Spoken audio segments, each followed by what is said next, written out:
तर मला बेसिकली तुमच्या सगळ्यांच्या समोर हा जो पुण्यात आत्ता रिव्हर फ्रंट डेव्हलपमेंट, त्याचं पहिलं नाव होतं रिव्हर फ्रंट डेव्हलपमेंट आणि नंतर त्याचं वारसं परत करण्यात आलं रिव्हर रिज्युविनेशन म्हणून, त्या प्रकल्पाच्या संदर्भात बोलायचं आहे. ते काय आहे, कारण आपल्याच पैशातून म्हणजे 5,000 कोटी आत्ताची एस्टिमेटेड कॉस्ट आहे, आपल्याच पैशातून काय होऊ घातलेलं आहे आणि त्याचे काय परिणाम होणार आहेत. मी फक्त त्यांचा जो DPR आहे, डिटेल्ड प्रोजेक्ट रिपोर्ट, त्याच्यातल्याच काही गोष्टी तुमच्या समोर ठेवणार आहे आणि त्या कोरिलेट करून दाखवणार आहे. अनुमान तुम्ही काढा, याच्यातलं कुठलाही आमच्यापैकी कोणाचं असं काही याच्यात मतप्रदर्शन शक्यतो आम्ही केलेलं नाहीये.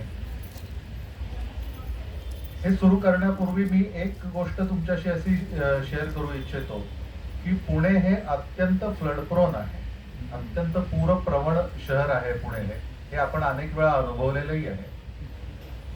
2 वर्षापूर्वीच 2019 मध्ये जो काही पूर येऊन गेला आंबिलोड्याला, आंबिलोड्याच्या पुरानेच 25-26 जणांचा बळी घेतला होता. मुळा नदीला पण त्यावेळेला पूर येऊन गेला. याच्यात एक गोष्ट प्रशासनातर्फे गृहीत धरली जात नाही की जशी माणसांची टेम्परामेंट्स असतात तशी नद्यांचे ओढ्यांची पण टेम्परामेंट्स असतात. एखादा हॉट टेम्पर्ड असतो, एखादा शांत असतो.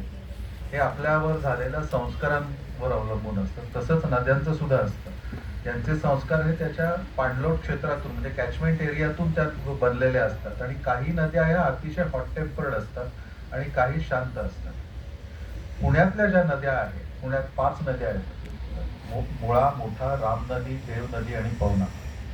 या 5 नद्या ज्या आहेत या साधारणपणे हॉट टेम्पर्ड आहेत. कारण याची म्हणजे पुण्याच्या अपस्ट्रीम साईडची जी कॅचमेंट्स आहेत ती अत्यंत स्टीप ग्रेडियंटची आहे.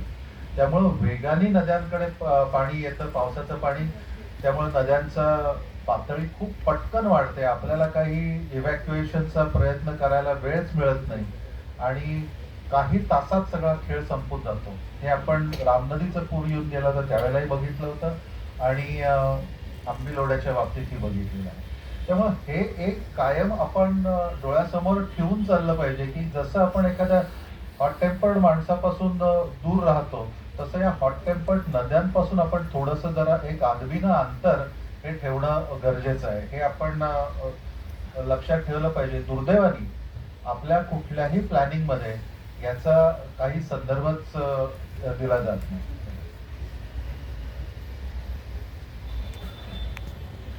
झालं का?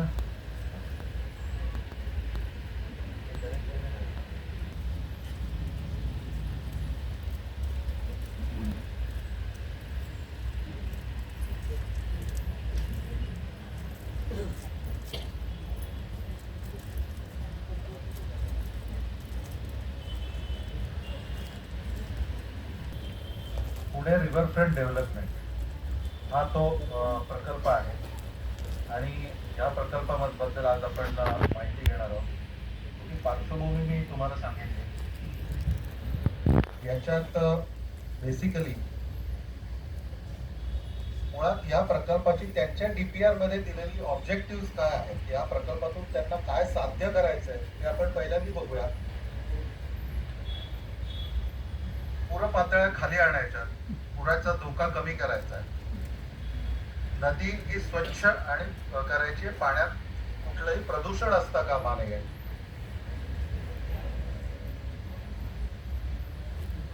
नदीत पाणी साठवून ठेवायचंय. त्याच्यासाठी बंधारे बांधले जाणार आहेत. अजून 3 ठिकाणी बंधारे बांधले जाणार आहेत नदीमध्ये. एक लोकांचं नातं त्यांना नदीशी जोडायचं आहे. हेरिटेज स्ट्रक्चर्स जे अनेक पुण्यात नदीकाठी आहेत, समाध्या आहेत, घाट आहेत, मंदिरं आहेत, दर्गे आहेत, या सगळ्यांचं त्यांना कॉन्झर्वेशन करायचं आहे. तर हे सगळं कितपत जमणार आहे, कसं होतंय हे आपण बघूया. पण तत्पूर्वी याच्यात पुण्यातल्या नद्यांचं जे पोल्युशनचं जे स्टेटस आहे, नद्यांमध्ये जे काही पोल्युशन आहे याची काय परिस्थिती आहे सध्या ते आपण बघूया. पुण्यामध्ये जो काही पाणी पुरवठा होतो इरिगेशन तर्फे डॅम मधून हा 1350 MLD म्हणजे million litres per day 1350 MLD हा पाणी पुरवठा पुण्यात होतो. त्याच्याशिवाय ग्राउंड वॉटर एक्स्ट्रॅक्शन जे आहे, अनेक ठिकाणी विहिरी आहेत, बोअरवेल्स आहेत, त्याच्यातून 310 MLD आमच्या एस्टिमेट प्रमाणे पाणी काढलं जातं. असं टोटल पाण्याचं कन्झम्पशन जे पुण्यातलं आहे सध्याचं हे 1660 MLD आहे. सीपीसीबीच्या नॉर्म्स प्रमाणे याच्यातल्या 80% पाण्याचं जे पाणी आपण वापरतो त्याच्यातल्या 80% पाण्याचं सुवेज मध्ये कन्व्हर्जन होतं. म्हणजे आपण 1328 MLD हे सुवेज रोज पुण्यात निर्माण होतं. रोजचं 1328 मिलियन लिटर. आजच्या घडीला पुणे मनपाची जी सुवेज ट्रीटमेंटची जी क्षमता आहे ही फक्त 507 MLD ची आहे. आणि हे सुद्धा आपण असं गृहीत धरलं की 507 MLD 100% एफिशियन्सीनी होतंय, तर प्रत्यक्षात कुठलंही सुवेज ट्रीटमेंट प्लांट मनपाचं हे 100% एफिशियन्सीनी चालत नाही. याच्या मागची कारणं अनेक आहेत. जायकाचा जो प्रकल्प येणार आहे पुण्यामध्ये, त्या प्रकल्पात अजून 396 MLD सुवेज ट्रीटमेंट वाढणार आहे. ते जो 2016 साली तो प्रकल्प सुरू व्हायचा होता तो आता सुरू होणार आहे पुढच्या काही महिन्यात. आतापर्यंत तो पूर्ण होणं अपेक्षित होतं, तर त्याने 396 MLD वाढणार आहे. अशी टोटल जायकाचा प्रकल्प धरून 903 MLD ही आपली 2027च्या आसपास ही सुवेज ट्रीटमेंटची क्षमता असणार आहे. म्हणजे आपण आत्ताच्या घडीला सुवेज जनरेट करतोय 1328 MLD आणि अजून 5 वर्षांनी क्षमता असणारे 930 MLD, म्हणजे 425 MLD हे सुवेज हे कुठल्याही परिस्थितीत जायका किंवा रिव्हरफ्रंट डेव्हलपमेंट हे दोन्ही प्रकल्प पूर्ण झाले तरी नदीत कुठलीही ट्रीटमेंट न करता हे सुवेज नदीत जाणार आहे. थोडक्यात काय, नदी ही पूर्णपणे पोल्युटेडच असणार आहे. नदीत जे काही पाणी साठवलेलं असणार आहे, या पाण्यासाठी जे काही बोटिंगसाठी वापरायचं वगैरे या प्रकल्पात नियोजित आहे ते पाणी नसणार आहे, तर प्रचंड पोल्युटेड रॉ सुवेजच असणार आहे. या रॉ सुवेजचा डाऊनस्ट्रीमला काय परिणाम होतो हे अत्यंत गंभीर गोष्टी आहेत. उजनीचं जे पाणी आहे ते इतक्या मोठ्या प्रमाणावर पोल्यूट झालेलं आहे की तिथे मासे सुद्धा जिवंत राहू शकत नाही. एक चिलापी म्हणून मासा आहे की जो अत्यंत कमी डिझॉल्व्ड ऑक्सिजन मध्ये जगू शकतो, तेवढा एकच मासा आहे. तिथल्या कोळ्यांना अत्यंत वेगवेगळे स्किन डिसीजेस झालेले आहेत. ते ऍग्रिकल्चरच्या लायकीचं पाणी नाहीये. तिथल्या जनावरांना पण आजार अनेक झालेले आहेत. तो भाग किडनी स्टोन बेल्ट म्हणून ओळखला जातो. तिथल्या रहिवाशांमध्ये सुद्धा किडनीचं, डायजेस्टिव्ह सिस्टीमच्या आजारांचं आणि इम्पोर्टन्सीचं सुद्धा प्रमाण खूप मोठ्या प्रमाणात आहे. आणि याला जबाबदार फक्त मुख्यतः पुणे आणि पिंपरी चिंचवड. रॉ सुवेज आणि इंडस्ट्रियल एफ्लुएंट जे आपण ट्रीटमेंट न करता नद्यांमध्ये सोडतोय, हे जबाबदारी आहे, त्याची जबाबदारी ही आपण स्वीकारली पाहिजे. आता ह्या रिव्हरफ्रंट डेव्हलपमेंटचे काय इम्पॅक्ट होणार आहेत हे पहिल्यांदा मी तुम्हाला फक्त लिस्ट काय आहे ते सांगतो. आता मी सांगितलं त्याप्रमाणे हा प्रकल्प झाला, 5000 कोटी रुपये आपण खर्च केले, तरी सुद्धा नद्या हा फार मोठ्या प्रमाणावर प्रदूषित असणार आहेत. या प्रकल्पामुळे पुण्याचा जो काही ट्रॅफिक आहे, या ट्रॅफिक पूर्णपणे डिस्टर्ब होणार आहे महत्वाच्या ठिकाणी, आणि त्यामुळे एअर पोल्युशन पण खूप मोठ्या प्रमाणावर वाढणार आहे. क्लायमेट चेंज या प्रकल्पामध्ये कुठेही कन्सिडरच केलेला नाही. क्लायमेट चेंजचे जे काही परिणाम आपण बघतोय सगळीकडे, इथेच नाही जगभर बघतोय, तर या प्रकल्पामध्ये कुठं त्याला कन्सिडरेशन पण नाही आहे. यांचा जो काही हायड्रॉलिक्सचा स्टडी आहे, म्हणजे नद्यांच्या पूर पातळ्यांमध्ये काय फरक पडेल, पूर पातळी खाली जाईल वर येईल, हा जो काही स्टडी आहे हा अत्यंत फ्रॉड्युलंट आणि फॅब्रिकेटेड आहे.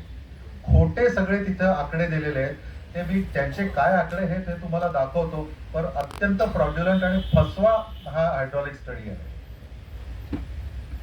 त्यामुळे पूररेषा ह्या पुणे शहरामध्ये खूप मोठ्या प्रमाणावर वाढणार आहेत.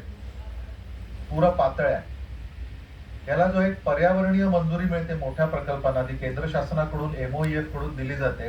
ही जी पर्यावरणीय मंजुरी जी आहे ही पण अत्यंत म्हणजे इल्लीगल आणि चुकीच्या पद्धतीने दिली गेलेली आहे. ग्राउंड वॉटर टेबल आहे ते पण खाली जाणार आहे. बायोडायव्हर्सिटी जी काही नद्यांच्या दोन्ही बाजूला आहे अजूनही अस्तित्वात आहे, आजच्या घडीला सुद्धा अस्तित्वात आहे. मी नदीच्या काठावर राहतो त्यामुळे मला पूर्ण कल्पना आहे. त्या बायोडायव्हर्सिटीचं इरिव्हर्सिबल डिस्ट्रक्शन होणार आहे, जे पुन्हा परत कधी तिथे ती होऊच शकणार नाही. अशा पद्धतीनं कॉन्क्रिटाईज करून ही सगळी बायोडायव्हर्सिटी गाडली जाणार आहे. फ्लड लाईन्स ज्या काही आहेत, म्हणजे निळी आणि लाल पूररेषा, या पूररेषा ज्या जलसंधारण खात्याने ज्या नियमित करून दिलेल्या आहेत, या पूररेषा ह्या प्रकल्पाला सामावण्यासाठी नदी पात्रात शिफ्ट केलेल्या आहेत. मगाशी विवेकने सांगितलं त्याप्रमाणे काही काही ठिकाणी 80 मीटर पर्यंत या फ्लड लाईन्स या आत शिफ्ट केलेल्या आहेत इलिगली कॉर्पोरेशन.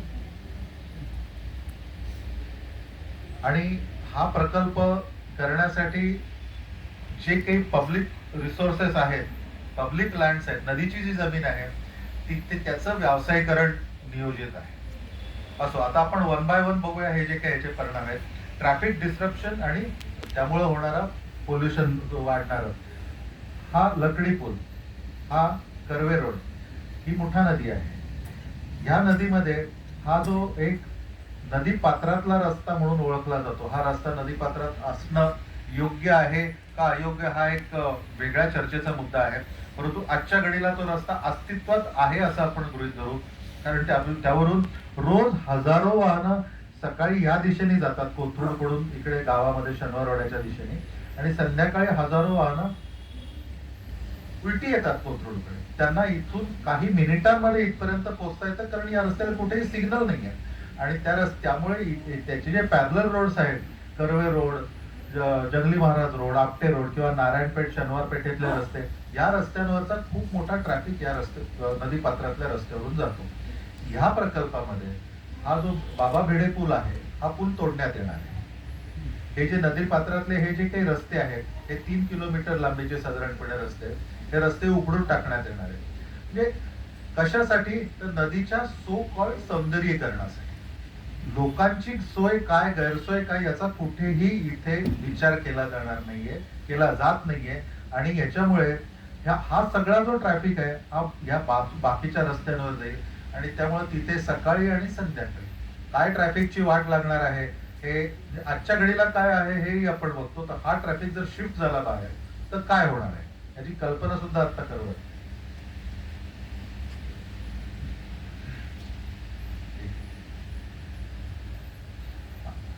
याच्यात 4 पूल एकूण तोडले जाणार आहेत. बाबा भिडे पूल, कॉजवे वाकडचा आहे, आणि हा एक कुठला शकुंतला शिंदे पूल, असे 4 पूल एकूण 2 मुठा नदीवरचे आणि 2 मुळा नदीवरचे पूल हे तोडून टाकले जाणार आहेत. तसंच 7 पूल एकूण, हे 7 पूल जागेवरच उचलले जाणार आहेत, एलिव्हेट करण्यात येणार आहेत. याचा कुठेही कसं एलिव्हेट करणार याचा शास्त्रीय अभ्यास कुठेही करण्यात आलेला नाहीये. ते एलिव्हेट करणं शक्य आहे का नाही याचाही कुठे विचारही करण्यात आलेला नाही. त्याचं एकच उदाहरण आपण घेऊया, टिळक ब्रिज कॉर्पोरेशनच्या मागचा. तिथे काय परिस्थिती होणार आहे हे पहा. इथे हा त्यांच्या डीपीआर मधलेच सगळे आहेत ना हे आकडे, तिथलं कॉपी पेस्ट केलेलं आहे, कुठलंही आमचं नाही आहे. Bottom of Tilak bridge 545.98 metre, म्हणजे घटकाभर 546 मीटर. या सगळ्या ज्या पातळ्या असतात त्या अबाव मीन सी लेवल धरलेल्या आहेत. तर 546 मीटरला टिळक ब्रिजचा बॉटम आहे. आणि इथे त्यांनी म्हणलेलं आहे की तिथे 100 वर्षाच्या पुराची पातळी असणारे 547.93, म्हणजे 548 मीटर घटकावर धरा ही पाण्याची पातळी असणार आहे, वॉटर सरफेस एलिव्हेशन. या दोन्ही मध्ये जो फरक आहे हा 2 मीटरचा फरक आहे, 546 आणि 548. म्हणजे तो पूल, टिळक पूल हा किमान, तो पाण्याला अडथळा ठरतो म्हणून जर त्यांना उचलायचा आहे, तसंच त्यांनी म्हणलेलं आहे, तर हा किमान 2 मीटर उचलावा लागणार आहे टिळक पूल. आता मला एक सांगा की हा टिळक पूल आहे, हा कॉर्पोरेशनचा मागचा रस्ता, हा बस स्टॉप, हा टिळक पूल, हा जर 2 मीटरनी जर वरती उचलला तर ह्या रस्त्यावरची वाहनं या पुलावर कशी जातील, किंवा पुलावरची वाहनं काही रस्त्यावर पायऱ्यानी उतरणार आहेत का? कारण रस्ता आणि पूल याच्यामध्ये काही अंतरच नाहीये, डायरेक्ट मेन रोडला लागून हा पूल सुरू होतो. मग हा पूल तुम्ही 2 मीटर कसा उचलणार याचा कुठेही अभ्यास नाही, केवळ आपलं लिहून टाकलेलं आहे की 2 मीटर पूल उचलायचा. हे बेसिकली याचं कारण महत्वाचं असं आहे की जे कोणी सल्लागार आहे, ज्यांनी कोणी हे प्रपोज केलेलं आहे, त्यांना पुण्याचा अंदाजच नाहीये. नदीपात्रात भिडे पूल तोडून टाका, नदीपात्रातले रस्ते उखडून टाका, टिळक पूल उचला 2 मीटरनी. अरे पण याचे परिणाम काय होणार आहे याचा कुठेही अभ्यास न करता, आणि दुर्दैवाची गोष्ट अशी आहे की जी मी वारंवार बोलेन की याच्यावर कुठेही विचार न करता आपल्या माननीयांनी जनरल बॉडीमध्ये 5 मिनिट सुद्धा चर्चा न करता 4,727 कोटी रुपये या प्रकल्पासाठी मान्य केले. कारण आपण त्यांना प्रश्न विचारत नाही की हे तुम्ही काय करताय. प्रशासनातल्या लोकांनी हे आकडे कुठेही बघितलेले नाहीयेत की याच्यामुळे काय होत आहे. त्यांनी फक्त याच्यावर सह्या केलेल्या आहे आणि आम्ही हे आकडे ज्या वेळेला त्यांना दाखवले, 1 महिना होत आला, त्याच्यावर 1 आठवड्यात उत्तर देतो तुम्हाला असं सांगितलं त्यांनी. अजून एकाही प्रश्नाचं त्यांनी उत्तर दिलेलं नाही. आता ही सुरुवात आहे, तुम्हाला पटपट दाखवतो मी. क्लायमेट चेंजचा कुठेही यांनी विचार करण्यात आलेला नाहीये. 2009 सालीच केंद्र शासनाने सगळ्या राज्य शासनांना सांगितलं की तुमच्या राज्यात क्लायमेट चेंजचा काय काय परिणाम होईल आणि तो तुम्ही कसा टॅकल करणार याचे प्लॅनिंग करा आणि त्याचे रिपोर्ट्स तयार करून आमच्याकडे द्या. महाराष्ट्र शासनाने 2010 साली टेरीला हे काम दिलं, पचौरींची संस्था दिल्लीतली, आणि 2014 साली टेरीनी बराच काही सर्वे करून पूर्ण महाराष्ट्र राज्याचा याच्यावर मिटिगेशन रिपोर्ट तयार करून तो राज्य शासनाकडे दिला. हा रिपोर्ट काय म्हणतो? ह्या रिपोर्ट मध्ये बेसिकली त्यांनी महाराष्ट्राचे 6 भाग केलेले आहेत. आपण पुणे डिव्हिजनचा विचार करू याच्यात त्यांनी असं म्हणलेलं आहे, पुणे डिव्हिजन मध्ये पुढच्या काही वर्षांमध्ये 37.5% पावसाचं प्रमाण वाढणार आहे. म्हणजे वार्षिक पाऊस जो आहे हा 37.5% वाढणार आहे. इनफॅक्ट यांनी जे म्हणलेलं आहे त्याच्यापेक्षा जास्त वेगाने पावसाचं प्रमाण वाढत आहे. आणि याच्या बरोबरच त्यांनी दुसरं एक महत्वाचं असं सांगितलंय की नुसतं पावसाचं प्रमाण वाढणार आहे असं नाहीये, तर पावसाचे दिवस कमी होणार आहेत. म्हणजे एकीकडे पावसाचं प्रमाण वाढणार आहे, दुसरीकडे पावसाचे दिवस कमी होणार आहेत. त्यामुळे ढगफुटींचं प्रमाण, क्लाउडबर्स्टचं प्रमाण हे खूप मोठ्या वाढणार आहे पुढच्या काही वर्षांमध्ये.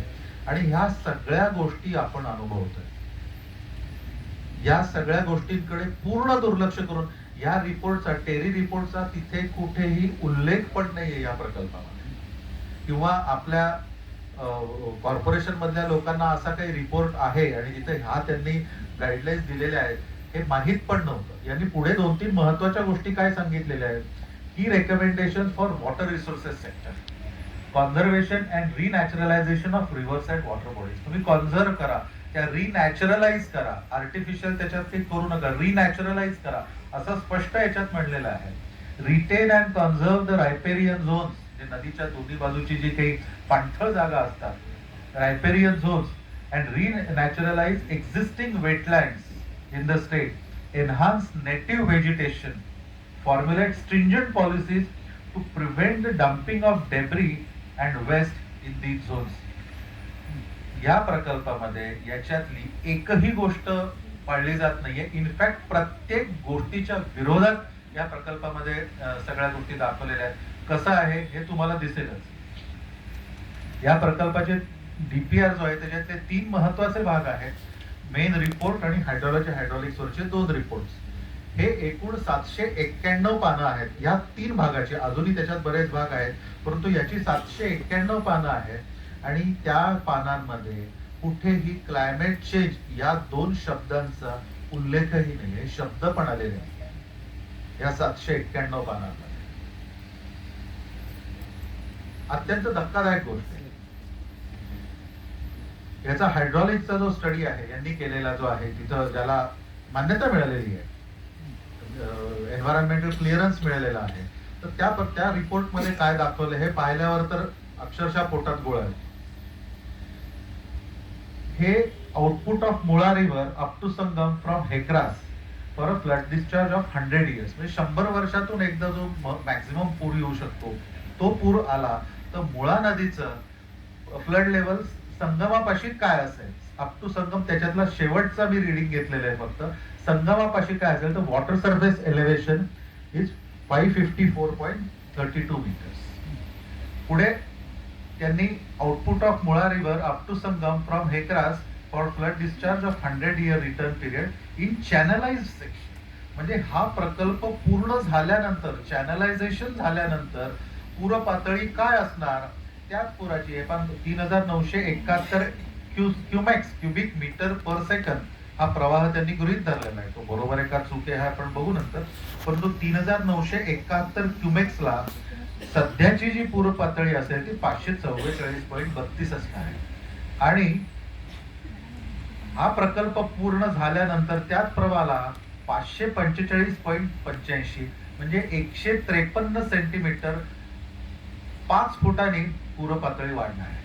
म्हणजे तुम्ही चॅनलाइज करून 5 फुटांनी मुळा नदीची जर पूर पातळी वाढणार असेल तर हे कशासाठी हे संकट ओढवून घ्यायचं. 5 फुटांनी जर पूर पातळी वाढली तर सबमर्जन्स म्हणजे त्याचा स्प्रेड जो असतो दोन्ही बाजूला हा काहीशे मीटर्स होतो. काहीशे मीटर्स निकड नंतर नदी पात्रानंतर रिलेटिव्हली जमीन ही फ्लॅट असते. 5 फुटांनी पूर पातळी वाढली तर काय होणार, याला उत्तरच नाहीये त्यांच्याकडे. फ्री कॅचमेंट म्हणजे आता मुठा नदी पुण्यात शहरातून मुख्यतः मुठा नदी वाहते. 7-8 किलोमीटरवरच खडकवासला धरण आहे. खडकवासला धरणाचा जो पीक डिस्चार्ज स्पिलवे कॅपॅसिटी जे म्हणतात ते 2835 क्युमेक्स म्हणजे क्युबिक मीटर पर सेकंद आहे. आता धरण पुण्याच्या जवळ आहे. धरणातून तेवढा विसर्ग सोडल्यानंतर फक्त तेवढंच पाणी शहरापर्यंत येतं का, तर असं नाही. धरणानंतरचा जो फ्री कॅचमेंट एरिया आहे म्हणजे धरणापासून शहरापर्यंतचा जो दोन्ही बाजूनी डोंगर आहे तो जो काही फ्री कॅचमेंट एरिया आहे तिथेही मोठ्या प्रमाणावर पाऊस पडू शकतो आणि तिथलं पण पाणी हे नदीत येऊ शकतं आणि येतं. ते पाणी पण तुम्ही पूर पातळ्या ज्या वेळेला काढाल त्यावेळेला गृहीत धरलं पाहिजे. परंतु या प्रकल्पात ते धरलंच नाही. हे मुठा नदीचं पहिलं रिडिंग ते आहे. सिरियल नंबर 1 2835 क्युमेक्स यांनी गृहीत धरलेलं आहे. हे शेवटचं रिडिंग आहे 214 नंबरचं संगमापाशी 10.4 किलोमीटर अंतरावर. तिथे सुद्धा 2835 क्युमेक्सचाच प्रवाह धरलेला आहे. हे त्यांचेच आकडे आहेत. म्हणजे मध्ये नुसता आंबील ओढा जो येतो, आंबील ओढ्याचीच क्षमता 600-650 क्युमेक्स ही नदी प्रवाहात आणून सोडण्याची आहे. काही गृहीतच धरलेलं नाहीये. नागझरी आहे, अनेक असे ओढे आहेत छोटे मोठे सरफेस वरून पाणी वाहत येत असतं, त्याचा काही उल्लेखच नाहीये, गृहीतच धरलेला नाहीये. ही मुठा नदी अशी वाहते, इथे संगमापाशी येते. हे सगळे निळे जे आहेत हे वेगवेगळे ओढे नदीला येऊन मिळतात. यांना या प्रकल्पामध्ये यांच्या हायड्रॉलिक स्टडीमध्ये अस्तित्वच नाही. कायदा काय म्हणतो, हे महाराष्ट्र गव्हर्नमेंटनी काढलेलं सर्क्युलर आहे 2015 साली. For demarcation of restrictive zone म्हणजे रेड लाईन जी आहे, flood to be considered as under for river with dams म्हणजे ज्या नदीला वरच्या बाजूला धरण आहे जशी मुठा नदी आहे किंवा मुळा पण आहे. Spillway design flood plus 100-year return period flood from the free catchment area below dam up two point of study. हा स्पष्ट राज्य शासनाने काढलेला सर्क्युलर आहे की तो फ्री कॅचमेंट एरिया मधला प्रवाह तुम्ही गृहीत धरला पाहिजे. हा प्रवाह गृहीत धरलेला नाहीये. पण हा डेटा आपल्याजवळ अवेलेबल नाहीये का, असंही नाही. त्यांच्या डीपीआर मध्ये त्याचा स्पष्ट उल्लेख आहे. हा धरणाचा स्पिलवे डिस्चार्ज आणि flood discharge of balance catchment after deducting dam catchment for 100-year return period. हा 993 म्हणजे डॅमचा जो आहे तो त्याच्या खालचा जो आहे फ्री कॅचमेंट मधला हा 993 म्हणजे घटकाभर समजा 1000 क्युमेक्स म्हणजे जवळजवळ 35,000 क्युसेक्सचा हा प्रवाह हा त्यांनी पूर्व पातळ्या काढताना गृहीतच धरलेला नाही. आता या पूर्व पातळ्या त्यांनी कशा काढलेल्या आहेत. संगमापाशी मुठा नदीची पातळी संगमापाशी 543.94 मीटर्स आहे. मुळ्याची पातळी आहे 544.32 आणि मुळा मोठ्याची पातळी आहे 546.70 मीटर. काही याच्यात घोळ दिसतोय तुम्हाला,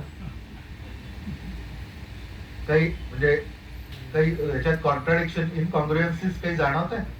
बघूया आपण काय आहे. याच्यानंतर ह्या आत्ताच्या पूर पातळ्या मी ज्या दाखवल्या त्या नदीच्या आत्ताच्या पूर पातळ्या त्यांनी 100 वर्षाच्या पुरासाठी दाखवल्या आणि चॅनलाइज केल्यानंतर तिथे काय पातळ्या असतील ते इथे दाखवल्या. म्हणजे मुठा नदीची पातळी 543.94 पासून 544.10 वर म्हणजे 16 सेंटीमीटरनी वाढणार आहे. त्यांच्या म्हणण्याप्रमाणे प्रत्यक्षात किती वाढणार आहे ते आपण कॅल्क्युलेशन दाखवतो मी तुम्हाला. जे 16 सेंटीमीटरनी मुठेची पातळी वाढणार आहे, 1.53 मीटरनी मुळा नदीची पातळी वाढणार आहे आणि मुळा मोठेची नंतरची पातळी ही 5 सेंटीमीटर म्हणजे 2 इंचांनी कमी होणार आहे. या सगळ्यासाठी आपण 5,000 कोटी रुपये खर्च करणार. हे करायचे का हा प्रश्न विचारायचा अधिकार आपल्याला नाहीये का? आहे, आपण तो वापरत नाही आहोत. आता ही गंमत पहा, संगमापाशी आपण डायरेक्ट आता त्यांचं चॅनलाइज सेक्शन मधलंच बघूया. मुठा नदीची जी पातळी आहे त्याच्यापेक्षा 1.75 म्हणजे घटकावर समजा 6 फूट वरती मुळा नदीची पातळी आहे. म्हणजे या दोन नद्या तिथे एकमेकांना येऊन मिळतात, त्याच्यात 6 फुटाचा फरक आहे. आणि संगमानंतर ते पाण्याची पातळी 546.65 म्हणजे मुठा नदीपेक्षा 2.55 म्हणजे जवळजवळ 8.5 फुटांनी वरती आहे. मग 8.5 फूट ते पाणी संगमापाशी वरती चढणार आहे का? म्हणजे मी तरी आतापर्यंत बघितलंय पाणी हे उताराकडे वाहतं. इथं मी पहिल्यांदा बघितलं की हे पाणी चढाकडे वाहत आहे. आणि हे असं का, याचं कोणालाही उत्तर देता आलेलं नाही. 8.5 फूट पाणी संगमापाशी वरती जातं याचा सिंपल अर्थ असा आहे की यांची ही हायड्रोडायनॅमिक्सची कॅल्क्युलेशन्स आहेत ही पूर्णपणे चुकलेली आहेत. कारण बेसिकली मानव निर्मित नियम सोडून द्या, निसर्ग नियमांच्या विरुद्ध आहे. याचा एकच अर्थ असा की मुठा नदी आणि मुळा नदी याच्या पूर पातळ्या काढताना त्या इथून रिव्हर्स कॅल्क्युलेशननी काढायला पाहिजे. जर संगमापाशी दोन्ही नद्यांची एवढी पातळी येऊ शकते तर याच्यावर पाणी गेलं तरच मुठा नदी पुढे वाहू शकेल, नाही तर वाहूच शकणार नाही. याचा परिणाम काय होतो? आता इथे बघा, ही मुठा नदी येते, ही मुळा नदी येते आणि ही मुळा मोठा होऊन पुढे जाते. या पूर पातळ्या अशा दाखवलेल्या आहेत. 544.1, 545.85 आणि 546, 8.5 फूट वरती. याची मोठापेक्षा हे 8.5 फूट पाणी वरती असणार. मी आतापर्यंत तरी बघितले नाही, कुठल्याही संगमापाशी बघितलेलं नाहीये एवढा लेवल डिफरन्स, आणि तो सुद्धा उलटा. आपण घटकावर आता फक्त मुळा आणि मुळा मोठेचा विचार करू. त्यांच्या ड्रॉइंग पोर्टफोलिओ मधला हा लॉंगिट्युडिनल सेक्शन आहे. हा नदीची पाण्याची पातळी दाखवणारा लॉंगिट्युडिनल सेक्शन आहे. इथून हे सगळे पूल दाखवलेले आहेत आणि या पुलांच्या खालून असं नदीचं पाणी मुठेचं येतं आणि मग नंतर असं 8.5 फूट असं वरती चढतं आणि परत खाली वाहायला. याच्यावर तुमचा विश्वास बसेल का? म्हणजे हे शक्यच नाही. प्रत्यक्षात जर आपण विचार, एक साधं लॉजिस्टिक जर लहान मूल सुद्धा सांगेल की इथून रिव्हर्स कॅल्क्युलेशननी ही पूर पातळी अशी असायला पाहिजे तरच हे पाणी इकडे वाहत जाऊ शकते. ही काही नाही, ह्यालाच पॅरलल इथून काढलेली रेषा आहे. म्हणजे याच्यातले किती पूर पाण्याखाली जातील हे तुम्हीच बघा. म्हणजे जर हा प्रकल्प अंमलात आणला तर पुण्याची काय वाट लागेल, काय परिस्थिती असेल ट्रॅफिकची, आणि नुसते पूर तर भोवतालची किती हजार घरं पाण्याखाली जातील. It is just unimaginable. थोडक्यात काय,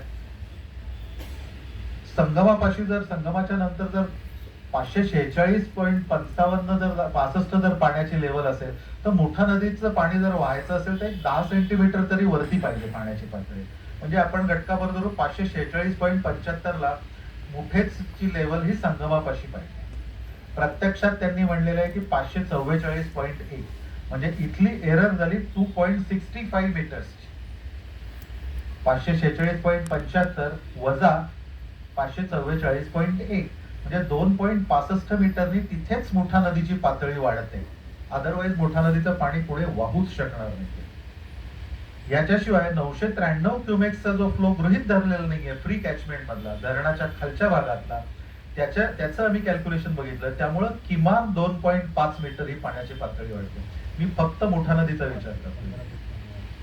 म्हणजे 2.65 अधिक 2.5 म्हणजे 5.15 मीटर्सनी ही मुठा नदीची पुराची पातळी वाढणार आहे. म्हणजे जवळजवळ 17 फूट ही पूर पातळी वाढणार आहे. तुम्ही कल्पना करा, सिंपल गोष्ट आहे, नदीची रुंदी जर कमी केली तर पाण्याची पातळी वाढेल का कमी होईल? सिंपल. नदीची जर कुठल्याही चॅनेलची रुंदी जर कमी झाली तर त्याच्यातून वाहणाऱ्या पाण्याची पातळी वाढणार आहे, ती खाली जाऊ शकणार नाही, शक्यच नाहीये. परंतु यांच्या प्रकल्पात असा त्यांनी दावा केलेला आहे की आम्ही नदीची रुंदी जरी कमी केली तरी सुद्धा पाण्याच्या पातळ्या मोठ्या प्रमाणावर खाली जाणार आहे. त्या कशा जाणार आहेत हे बघा, आहेत ते परत त्यांच्या डीपीआर मधलाच क्रॉस सेक्शन आहे हा नदीचा क्रॉस सेक्शन. ही आत्ताची existing red line, existing blue line त्यांनीच दिलेली आहे. इथे असं दोन्ही बाजूनी अशा एम्बँकमेंट्स बांधल्या जाणार आहेत कॉन्क्रीटच्या, आणि नदीची जी काही टोटल रुंदी आहे ती एवढ्यावरच आणली जाणार आहे. ह्या कॉन्क्रीटच्या एम्बँकमेंट ज्या आहेत त्या अशा पूर्णपणे भरल्या जातील. आणि याच्यानंतर त्यांनी दाखवलंय की रेड लाईन 2 मीटरनी आणि ब्लू लाईन ही 3 मीटरनी खाली आहे. म्हणजे पहिली जी ब्लू लाईन आहे की जी 60,000 क्युसेक्सला डिझाईन केलेली आहे आणि रेड लाईन 1,00,000 क्युसेक्सला डिझाईन केलेली आहे. तर 1,00,000 क्युसेक्सची लेवल ही आताच्या ब्लू लाईनच्या म्हणजे 60,000 क्युसेक्सच्याही खाली जाईल, आणि ते सुद्धा नदीची रुंदी एवढ्या मोठ्या प्रमाणावर कमी केल्यावर ब्लू लाईन तर 3 मीटरनी म्हणजे 10 फुटांनी खाली जाणार आहे. कसा विश्वास ठेवायचा याच्यावर? हे कसं मान्य झालं? It is extremely shocking. हे अजून उदाहरण दाखवतो. नदीचा क्रॉस सेक्शन कुठेही इथं वाढवण्यात आलेला नाहीये. आपण आधीच बघितलं तिथेही नदीचा क्रॉस सेक्शन एम्बँकमेंट्सनी कमी करण्यात आलेला आहे. इथे सुद्धा हा जो आहे ही नदीची ओरिजिनल प्रोफाईल. तिथे हे दोन्ही बाजूला अशा एम्बँकमेंट्स करून याच्यावर भर घालून एवढ्या रुंदी, ही जी एवढी रुंदी आहे ही एवढी करण्यात येणार आहे. आणि ही सगळी जी जागा आहे ही कमर्शियल वापरासाठी वापरण्यात येणार आहे. जी नदीची जागा आहे जिथे फक्त पाण्याचा आणि वाऱ्याचा हक्क आहे तिथे कमर्शियलायझेशन याचं होणार आहे. अजून एक प्रॉब्लेम त्यांनी निर्माण केलेला आहे. कित्येक ठिकाणी या एम्बँकमेंट्स ज्या आहेत या भोवतालच्या जमिनीपेक्षाही वरच्या लेवल पर्यंत बांधण्यात येणार आहे. 10-10, 15-15 फूट नदीच्या दोन्ही बाजूची जी जमीन आहे त्याच्याही पेक्षा या एम्बँकमेंट्स वरच्या लेवल पर्यंत बांधण्यात येणार आहे. मग इकडून येणारं जे पाणी आहे जे सगळ्या पेठांमधून नदीला जाऊन मिळतं ते कसं मिळणार? हे नदी आणि शहर याच्यामध्ये बांधलेलं धरण असंच होणार आहे. आणि याच्यामुळे पुराचे 3 प्रकार असतात: कोस्टल फ्लड, फ्लुवियल फ्लड आणि फ्लुवियल फ्लड. कोस्टल फ्लडचा तर काय आपल्याकडे संबंध येत नाही. फ्लुवियल फ्लड म्हणजे नदीतून येणाऱ्या पाण्यामुळे आलेला पूर, आणि फ्लुवियल फ्लड म्हणजे पाणी तुंबल्यामुळे, पाणी वाहून न गेल्यामुळे येणारा पूर. तर हा फ्लुवियल फ्लडिंग हे पूर्ण शहरामध्ये अनेक ठिकाणी येईल. आणि हे पाणी नदीत जाणार कसं? तुम्हाला पंपच करावा लागेल. म्हणजे नवीन एक प्रकल्प येईल की फ्लुवियल फ्लडिंग साठी पंप करून नदीत पाणी ते सोडायचं, कारण पुण्याकरांची सुरक्षितता त्याची चाचणी.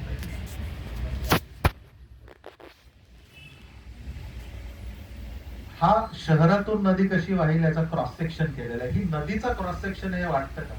हे पूर्णपणे असं ठोकळ्यासारखा क्रॉस सेक्शन आहे. 90 मीटर याची रुंदी दाखवलेली आहे. या बाजूला 7 मीटर आणि या बाजूला 7 मीटर. ही 90 मीटरची रुंदी ही शहरात असणार आहे. ह्या चॅनलला नदी म्हणता येणं शक्यच नाही. हा कॅनॉल आहे, आणि जर घाण पाणी असेल तर त्याला गटर म्हणतात. प्रत्यक्षात नदीची सगळ्यात कमी रुंदी जी आहे शहरातून वाहताना ही कॉर्पोरेशनच्या मागे आहे. हा टिळक पूल आहे. इथे ही नदीची सगळ्यात कमी रुंदी आहे आणि ती आहे 150 मीटर. म्हणजे तिथे जिथे 150 मीटर जिथे नदीची आत्ताची रुंदी आहे तिथे 90 मीटरवर आणणार आहेत. आणि असा दावा केला जातो की पूर पातळ्या कमी होणार आहेत, खाली येणार आहेत. कुठेही नदीचा क्रॉस सेक्शन आहे हा वाढवला गेला नाहीये. हे तुम्ही बघा, कमीच करण्यात येणार. प्रत्यक्षात आता महापालिका आयुक्तांनी हे 2020 साली चीफ सेक्रेटरी जलसंपदांना पत्र लिहिलं. त्या पत्रात त्यांनी काय म्हणलंय की नदीचा काटछेद वाढवून हे जे काही आम्ही करतोय, हा नदीचा काटछेद क्रॉस सेक्शन वाढवतोय, हा तद्दन खोटं पत्र हे आयुक्तांनीच पाठवलेलं आहे चीफ सेक्रेटरी इरिगेशनला. तुम्हाला आता मी क्रॉस सेक्शन दाखवले, एकाही क्रॉस सेक्शन मध्ये नदीचा क्रॉस सेक्शन वाढवला गेलेला दिसलंय का? कुठेही नाही. 44 किलोमीटर लांबीचा हा प्रकल्प आहे. दोन्हीकडचे किनारे धरून 88 किलोमीटर होतात. त्याच्यातल्या एका इंचामध्ये सुद्धा नदीचा क्रॉस सेक्शन वाढवला नाहीये. प्रत्येक ठिकाणी नदीचं क्रॉस सेक्शन पर्यायाने वहन क्षमता ही मोठ्या प्रमाणावर कमी करण्यात आली. या एम्बँकमेंट्सच्या दोन्ही बाजूला बांधलेल्या आहेत. त्याच्यात इंडियन स्टँडर्ड्स असं म्हणतात, alignment and spacing of embankments. Embankments should be aligned on the reach of the natural banks of the river where land is high. म्हणजे नदीचं जो सॉसर शेप असतो त्याच्या रिजला, म्हणजे वरच्या बाजूला तुम्हाला एम्बँकमेंट बांधायचे असले तर बांधा, त्याच्या आत एम्बँकमेंट्स बांधायला इंडियन स्टँडर्ड्स प्रमाणेच परवानगी नाही. परंतु हे स्टँडर्ड्स यांनी कुठंही रिफर केले नाही, पूर्णपणे फ्लाउट करतात. हा अधिकार आहे काय यांच्या सल्लागारांना किंवा मनपाला? इंडियन स्टँडर्ड्स जर तुम्ही फ्लाउट करणार असाल तर त्याचे परिणामही भोगावे लागणार आहेत. दुर्दैवाने ते परिणाम जनतेला भोगावे लागतात. याच्यात जलसंपदा आणि CWPRS चा काय करस्पॉन्डन्स आहे आपण पटकन बघूया या संदर्भात. 17 साली हे पत्र लिहिलेलं आहे जलसंपदाने की आम्ही 2011 आणि 2010 ला तुम्हाला कॉर्पोरेशनला फ्लडलाईनचे मॅप्स दिलेले आहेत. हे पूरविसर्ग व पूररेषा अंतिम असून खासगी अभिकरणाकडून तयार करून घेतलेला, म्हणजे यांच्या कन्सल्टंट कडून तयार करून घेतलेला रिपोर्ट आणि CWPRS कडून तपासून घेतलेला हायड्रोलॉजी हायड्रॉलिक्स रिपोर्टला आम्ही संमती देण्याचा प्रश्नच उद्भवत नाही. आम्ही याच्यात तुम्हाला कुठल्याही परिस्थितीत बदल करू देणार नाही, असं स्पष्ट हे पत्र हे 2018 मध्ये जलसंपदाने पाठवलेलं आहे. 2019 मध्ये काय म्हणतात? जलसंपदा विभागाने यापूर्वी मुळा मोठा या पुणे शहरातील नद्यांचे निर्धारित केलेल्या पुरांची आकडेवारी व पूररेषा यामध्ये सद्यस्थितीत कोणताही बदल करण्यात येऊ नये. नदी सुधार प्रकल्प राबवताना नद्यांचे पूरवहन क्षेत्र म्हणजे काठछेद कमी होणार नाही याची काळजी घेण्यात यावी. हा प्रकल्प म्हणजे नदीचा काठछेद क्रॉस सेक्शन कमी करण्याशिवाय दुसरं काहीही नाही आहे. आर्टिफिशियल रिक्लेम्ड लँड तयार करायची, नदीचं काठछेद कमी करून आणि त्याचं कमर्शियलायझेशन करायचं, या व्यतिरिक्त या प्रकल्पात काहीही नाहीये. 21 साली पण त्यांनी म्हणलंय की हे जे 10 आणि 11 पूर्वविसर्ग अंतिम असून त्या आपण व खासगी अभिकरणाकडून त्यांना तफावत दिसलेली आहे. तर ही तफावत आहे, ही तफावत असता कामा नये. हे तिसऱ्यांदा जलसंपदांनी सांगितले आणि हे चौथं लेटर आता त्यांनी दिलेलं आहे की नदी प्रवाहात कोणताही अडथळा येणार नाही, नदीची वहन क्षमता कमी होणार नाही व नदीच्या काठछेदात कोणताही बदल होणार नाही याची दक्षता घेण्यात यावी. प्रवाहाला अडथळा आणणाऱ्या बांधकामाविरुद्ध मुख्य अभियंता कारवाई करण्यास सक्षम असते. मुख्य अभियंता जलसंपदाचे. संभाव्य पुरामुळे होणाऱ्या जीवित व वित्त हानी संबंधित विभाग म्हणजे स्थानिक स्वराज्य संस्था म्हणजे PMC मनपा जबाबदार राहील व त्या अनुषंगाने उद्भवणाऱ्या न्यायालयीन प्रकरणास संबंधित विभाग म्हणजेच PMC जबाबदार. यांनी स्पष्ट इशारा दिलेला आहे की याच्यामुळे पूर येऊ शकतात. अजून काय शब्दात त्यांनी द्यायचा, आणि हा फार मोठ्या प्रमाणावर दबाव असून सुद्धा हे पत्र दिलेलं आहे. थोडक्यात काय, जलसंपदा विभागाने याच्यात हात झटकून टाकले. ते झटकू शकत नाही, पूर्णपणे त्यांची जबाबदारी आहे, परंतु इथं त्यांनी तसा प्रयत्न केलेला आहे आणि पूर्ण जबाबदारी कॉर्पोरेशनवर टाकली. CWPRS ने या प्रकल्पाला मान्यता दिली असं कॉर्पोरेशनचं म्हणणं आहे. CWPRS ने हे एक पत्र दिलेलं आहे की तुमचा रिपोर्ट आम्ही तपासला आणि त्या रिपोर्टला आम्ही मान्यता देतो. त्यांनी रिपोर्टला मान्यता दिलेली आहे, प्रकल्पाला मान्यता क्लिअरन्स दिलेली नाही. आम्ही ज्यावेळेस CWPRS ला विचारलं RTI खाली की तुम्ही कुठला अभ्यास करून या प्रकल्पाला मान्यता दिली, आम्हाला सांगा काय स्टडी केला तो, तर CWPRS चा हा नंतर 21 साली आलेलं उत्तर आहे की CWPRS did not conduct any study for riverfront development of PS. आम्ही त्याचा काहीही अभ्यास केलेला नाही. खरं तर त्यांनी ते क्लिअरन्स द्या, त्या प्रोजेक्ट रिपोर्टला सुद्धा क्लिअरन्स द्यायला नको होता, बेजबाबदारीपणा आहे, परंतु तो त्यांनी दिलाय. पुढे हेही म्हणले की CWPRS is not clearing authority in this matter. हा स्पष्ट उल्लेख, आणि हे पत्र कॉर्पोरेशन कडे आहे. असं असताना सुद्धा हे सगळीकडे असं पसरवत आहे की CWPRS ने आम्हाला मान्यता दिलेली आहे. एन्व्हायरमेंटल क्लिअरन्स हा अत्यंत फ्रॉड्युलंट प्रकाराने पद्धतीने देण्यात आलेला आहे. हा केंद्र शासनाकडून MOEFCC कडून देण्यात येतो. SEAC म्हणून एक बॉडी असते, स्टेट एन्व्हायरमेंट असेसमेंट कमिटी, त्यांच्याकडे तुम्ही तुमचा EI म्हणजे एन्व्हायरमेंट इम्पॅक्ट असेसमेंट रिपोर्ट द्यायचा. ते त्याचा अभ्यास करतात, तुम्हाला काही सूचना देतात, त्याप्रमाणे करेक्शन करून तुम्ही पुढे द्यायचं. SEAC ते चेक करतं आणि ते चेक झाल्यानंतर ते SIA म्हणून आहे, state environment impact assessment authority, त्यांच्याकडे जातं आणि SIA याला मान्यता देते. ते त्यांच्या मीटिंगच्या मिनिट्स मध्ये सगळं व्यवस्थित रेकॉर्डेड असतं. त्याच्यातले महत्वाचे मुद्दे आपण बघूया. या प्रकल्पात एकूण 4 बराजेस म्हणजे बंधारे आहेत. त्यातला एक एक्झिस्टिंग बंडगार्डनचा बंधारा मॉडिफाय करणार आहेत आणि 3 नवीन बंधारे बांधण्यात येणार आहेत. त्याच्यातला एक गरवारे कॉलेज पाशी आहे, एक मुंढवा विहार पाशी आहे आणि एक कसपटे वस्तीपाशी मुळा नदीवर आहे. ज्यावेळेला यांना पहिल्यांदा ज्यावेळेला सियाक कडे हे प्रपोजल सबमिट करतात त्यावेळेला सियाक यांना TOR देतं, म्हणजे टर्म्स ऑफ रेफरन्स. त्याच्यात तुम्ही EIA कसा करायचा याची सगळी डिटेल, थोडं जरा टेक्निकल आहे पण ते समजून घेणं आवश्यक आहे. त्या TOR मध्ये दिलेलं असतं की तुम्ही तुमचा EIA कसा तयार करायचा या प्रोजेक्टचा. तर हे जे TOR MOEF नी दिले 10 ऑगस्ट 17ला, त्याच्यात त्यांनी स्पष्ट म्हणलेलं आहे the impacts of impounding the rivers through the construction of barrages shall be studied in detail and present. हे जे काही तुम्ही बंधारे बांधणार आहात याचा अगदी डिटेल मध्ये अभ्यास करून त्याचा रिपोर्ट तुम्ही आमच्याकडे सबमिट करा. हे स्पष्ट TOR मध्ये दिलेले आहे. प्रत्यक्षात कॉर्पोरेशननी या बंधाऱ्यांचा कुठलाही अभ्यास केला नाही, त्याचे इम्पॅक्ट काय होतील हे कुठेही त्याचा स्टडीज केलेला नाही आणि विदाउट दॅट स्टडी यांनी EIA सबमिट केला. असं असताना जर TOR मध्ये जर दिलेलं असताना त्या गोष्टी जर तुम्ही फॉलो केल्या नाही तर सियाकनी हे पुढे रेकमेंड करायचा खरं तर प्रश्नच उद्भवत नाही. परंतु सियाकनी ते पुढे रेकमेंड केलं आणि सियाच्या मिनिट्स मध्ये त्यांनी स्पष्ट उल्लेख केलेला आहे की PP म्हणजे प्रोजेक्ट प्रपोनंट म्हणजे मनपा inform that there are 4 barrages to be constructed at following places A, B, C and D. As the committee has no expert working in this field, the committee has not gone into this aspect. Proper appraisal from proper authority in this regard is solicited. म्हणजे आम्ही याचा अभ्यासच केलेला नाही. हे धरणांचा अभ्यास करतात पण या बंधाऱ्यांचा अभ्यास करण्या एवढी क्षमता यांच्याकडे नव्हती किंवा एक्सपर्ट नव्हता किंवा ते आउटसोर्स पण करू शकलेले नाही. आणि त्यांनी तरी सुद्धा याला मान्यता दिली एका अटीवर की PMCनी याचा नंतर इंडिपेंडेंटली अभ्यास करून घ्यायचा. आज तागायत PMCनी टेंडर काढलेली आहेत, वर्क ऑर्डर्स दिलेल्या आहेत, परंतु या बंधाऱ्याचा काय परिणाम होईल, हे पाणी सुएज अडवून ठेवलं शहरामध्ये तर त्याचा काय लोकांच्या हेल्थवर परिणाम होईल, याची पातळी वाढल्यावर ते नद्यांना अनेक ट्रिब्युटरीज येऊन मिळतात, त्याच्यात बॅकफ्लो जाईल, त्याचा काय हेल्थवर परिणाम होईल, कुठेही अभ्यास केलेला नाहीये आणि तरी सुद्धा हा प्रकल्प पुढे रेट नाही.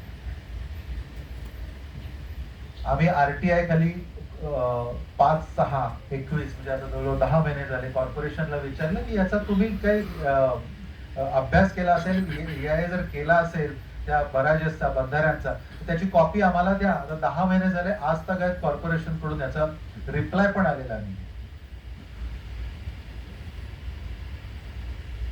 आपण इंटरेस्टिंग प्रकारे दुसरा मुद्दा याच्यात विचारतात की तुमच्या प्रकल्पामध्ये येऊन बांधकामाचं क्षेत्र किती. बांधकाम 2 प्रकारचं असतं, FSI आणि नॉन FSI. आता जे आपण उभे आहोत तिथे वरती छत आहे त्यामुळे हे FSI खाली येतं आणि ओपन नुसतं कॉन्क्रिटायझेशन असतं ते नॉन FSI मध्ये येतं, पण ते बांधकाम म्हणून गृहीत धरलं जातं. जसं पार्किंग लॉट्स असतात, एअरपोर्टचे रनवेज असतात, ते सुद्धा बांधकाम म्हणून गृहीत धरलं जातं. तर FSI आणि नॉन FSI यांनी स्पष्ट सांगितलं की आमचा FSI area 0 square metres, non FSI area 0 square metre, total built up area 0 square metre. म्हणजे तुम्ही 5,000 कोटी रुपये खर्च कशासाठी करणार आहात? 0 स्क्वेअर मीटर्स कन्स्ट्रक्शन साठी. कसा विश्वास ठेवायचा याच्यावर? आणि याला परत मान्यता मिळते. प्रत्यक्षात आम्ही ज्यावेळेला त्याचा डिटेल्ड एस्टिमेटचा स्टडी केला त्यावेळेला किमान 22.5 लाख चौरस मीटर, 22.5 लाख चौरस मीटर म्हणजे 556 एकर हे बांधकामाचं क्षेत्र आहे या प्रकल्पामध्ये. त्यांच्याच डिटेल्ड एस्टिमेट मधला आम्ही टोटल्स मारलेले आहेत.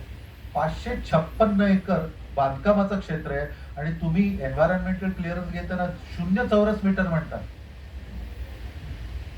याच्यावर त्यांचा आता त्यांनी केलेली मखलाशी अशी आहे किंवा पण त्याच्यात पण ते हॅबिटेबल नाहीये, म्हणजे तिथे कोणी राहणार नाहीये. प्रश्न राहण्याचा नाहीये, त्यांनी हॅबिटेबल असं कुठं विचारलेलंच नाहीये. त्यांनी फक्त बांधकाम क्षेत्र किती हे विचारलेलं आहे आणि तुम्ही 0 सांगितलेलं आहे. कशी फसवाफसवी याच्यात झालेली आहे हे त्यांच्या एस्टिमेट मधले पहा. हे पिचिंग 1,05,882 चौरस मीटर, हे पिचिंग 2,83,800 स्क्वेअर मीटर्स. हे सगळे हे त्याच्यातलेच आकडे आम्ही टोटल केले. त्याच्यानंतर विचारलंय की तुमच्या प्रोजेक्टच्या बाउंड्रीमध्ये काही एक्झिस्टिंग स्ट्रक्चर्स आहेत का? आता तुम्ही कल्पना करा, हे जे काही प्रोजेक्ट आहे 44 किलोमीटर लांबीची नदी, याच्यात दोन्ही नद्या तिन्ही नद्या याच्यात आलेल्या आहेत, याच्यात एक्झिस्टिंग स्ट्रक्चर नाहीच आहेत का?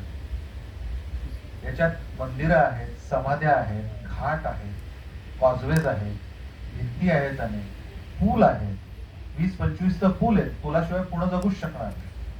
पण यांनी म्हटलंय there are no existing structures.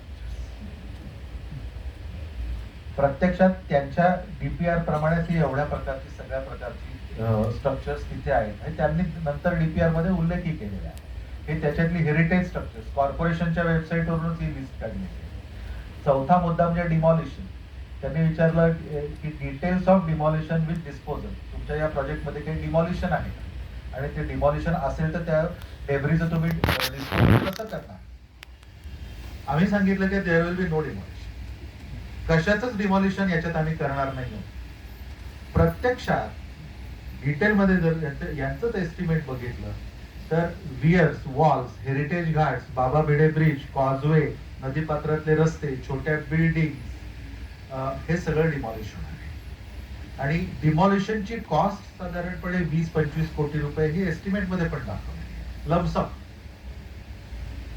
मग तुम्ही एन्व्हायरमेंटल क्लिअरन्स घेताना खोटं का सांगता? हे प्रश्न अनुत्तरित होते. पाचवं, त्यांनी म्हटलंय की during discussion project proponent inform that no activity pertaining to deepening of river will be undertaken as a part of this proposal. कुठेही नदीचं खोलीकरण करण्यात येणार नाही, हे त्यांनी कबूल केले. प्रत्यक्षात जर यांच्या ड्रॉइंग पोर्टफोलिओ जर आपण बघितला तर हे पहा, इथं हे पर्पल कलरचं अर्थ कटिंग म्हणलेलं आहे. हा नदीचा क्रॉस सेक्शन.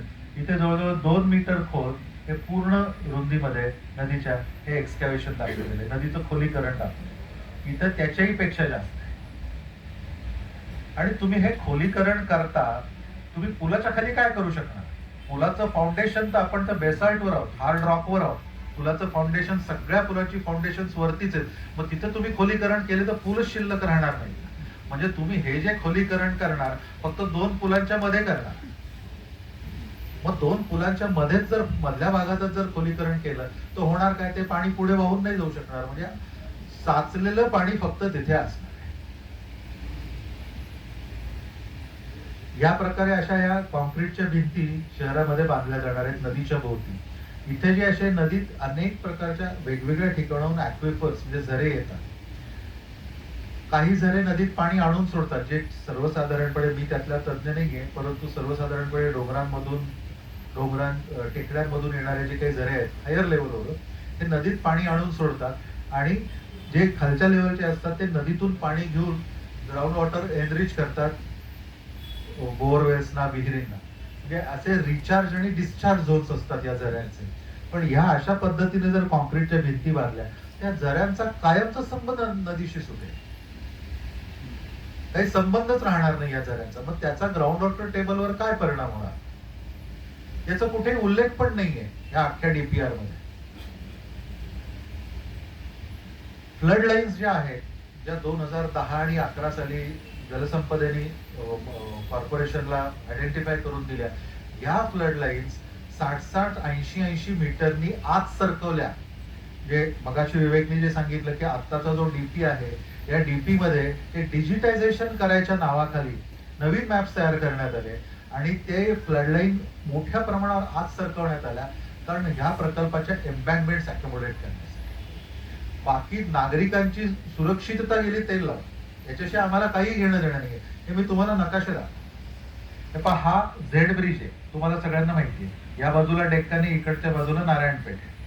इथे ह्या ब्लू लाईन आणि रेड लाईन, ब्लू लाईन 25 वर्षातून येऊ शकणाऱ्या पुराची, रेड लाईन 100 वर्षातून येऊ शकणाऱ्या पुराची. इथे ह्या फ्लड लाईन्स ह्या झेड ब्रिज पासून बऱ्याच अंतरावर आहे, जवळजवळ ह्या रस्त्यापाशी आहे ब्लू लाईन आणि रेड लाईन. हा 2011 साली दिलेला मॅप आहे. इथे सुद्धा झेड ब्रिज सुरू होतो त्याच्यापेक्षा खूप अलीकडे या फ्लड लाईन्स आहे.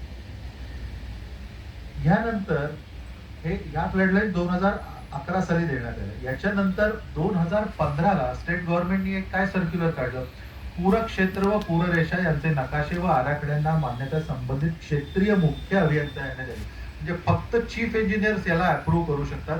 त्याच्या खालच्या कुठल्याही अधिकाऱ्याला ही पॉवर डेलिगेट करता येणार नाही असं स्पष्ट होतं. त्याच्यानंतर दुसऱ्यांदा पण त्यांनी काढलं की तुम्ही फ्लडलाईट्स व्हेरीफाय करा आणि फक्त चीफ इंजिनियर त्याला अप्रुव्हल देऊ शकेल. असं असताना सुद्धा एका कार्यकारी अभियंत्याने म्हणजे बऱ्याच खालच्या चीफ इंजिनियरच्या खाली सुपरिटेंडिंग इंजिनियर, त्याच्या खाली एक्झिक्युटिव्ह इंजिनियरने 2016 साली त्याच्यानंतर फक्त त्याच्या एकट्याच्या सहीनं या फ्लडलाईट्स कॉर्पोरेशनला नवीन मॅप्स तयार करून दिले डिजिटाईज करण्याच्या नावाखाली. कॉर्पोरेशनच्या लोकांना हे आधीची सर्क्युलर्स माहीत नव्हती का? होती. तरी सुद्धा ते मॅप्स ऍक्सेप्ट करून फक्त एक्झिक्युटिव्ह इंजिनियरची सही आहे याच्यात. आणि इथं हा झेड ब्रिज आहे, त्या झेड ब्रिज पाशी म्हणजे ज्या फ्लडलाईन्स इथे होत्या त्या त्यांनी इथे आणल्या आणि हे फक्त एक्झिक्युटिव्ह इंजिनियरच्या सहीवर आलेल्या फ्लडलाईन्स कॉर्पोरेशन डीपी मॅप्स मध्ये इन्कॉर्पोरेट करून घेतल्या. याच्या वेळेला आम्ही कंपॅरेटिव्ह स्टडी केला ऑटोकॅड मध्ये. त्यावेळेला रेड लाईन 81 मीटरनी आणि ब्लू लाईन 65 मीटरनी सरकवली होती. या शिफ्ट केलेल्या फ्लडलाईन्स प्रमाणे आता बांधकाम परवानग्या देणं चालू आहे. कित्येक ठिकाणी फ्लड प्लेन्स मध्ये सिंहगड रोडला एक 16 मजली इमारतीची परवानगी दिली ज्याला 3-4 बेसमेंट्स आहे.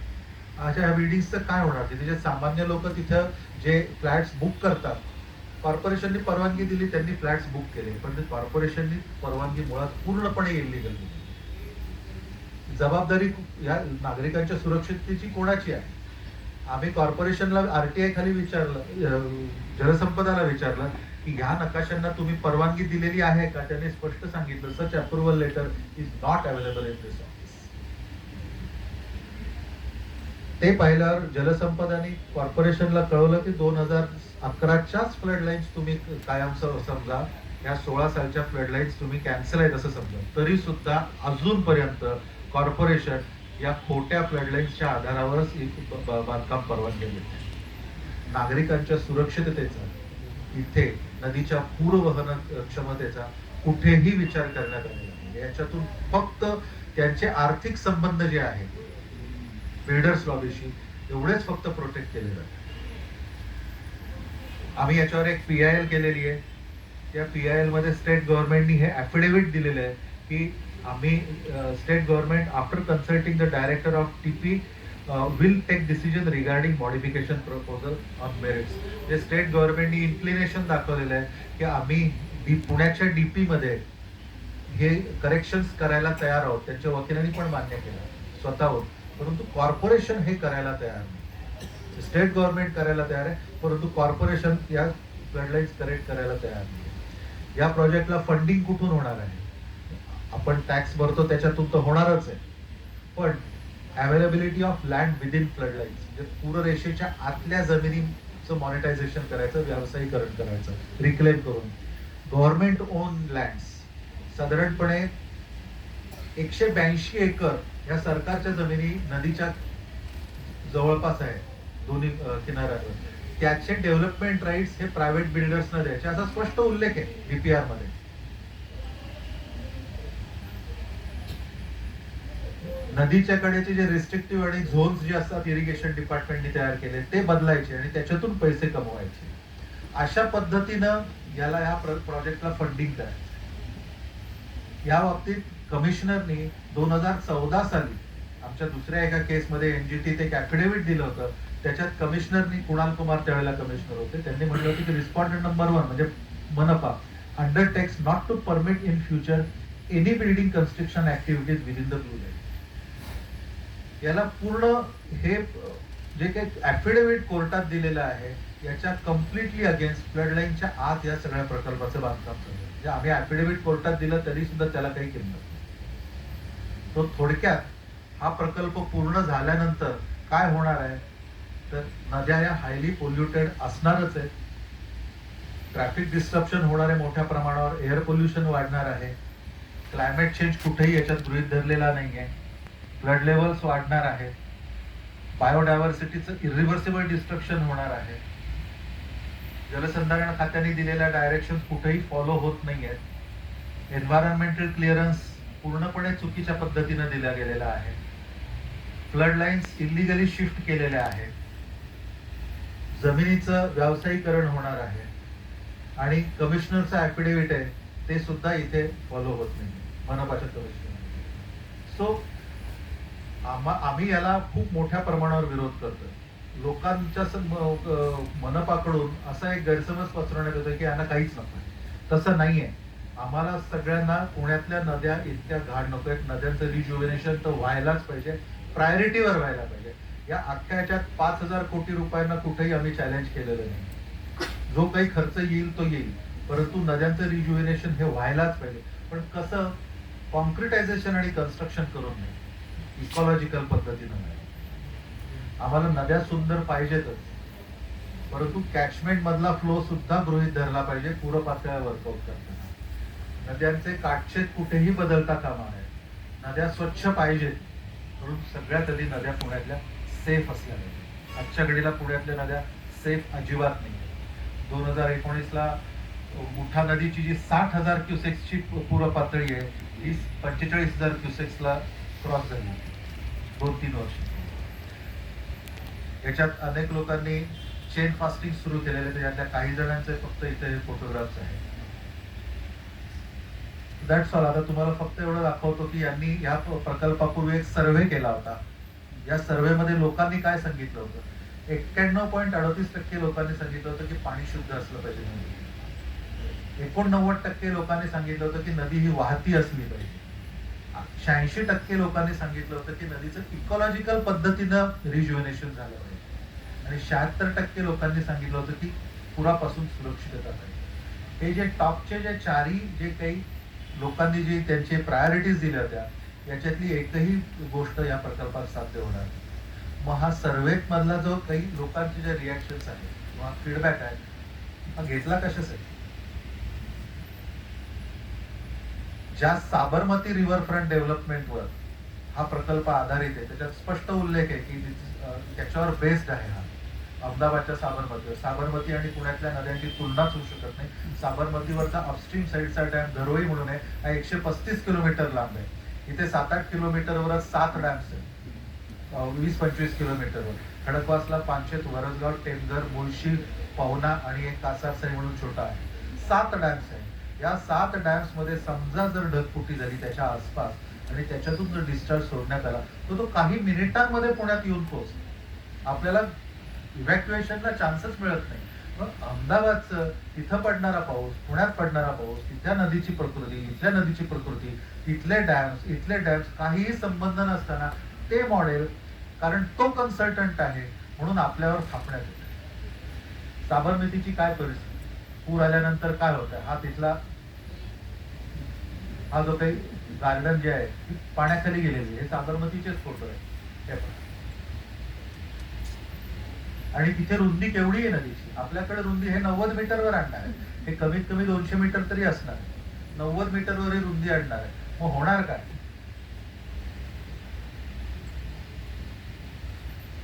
हे तिथं हायसिन्थ हा तिथं एक खाली बंधारा बांधलेला आहे. आणि हे जे साबरमती मध्ये जे पाणी आहे ते प्रत्यक्षात साबरमतीचं नाहीच आहे. हे नर्मदेचा एक कॅनॉल जातो, त्या कॅनॉल मधून पाणी इथं ओतलं जातं साबरमतीच्या नदीमध्ये. त्यामुळे साबरमतीमध्ये स्वतःचं पाणी नाही, ते वाहतही नाही. हे असं अडवून ठेवलेलं पाणी आणि त्याला नदी म्हणतात.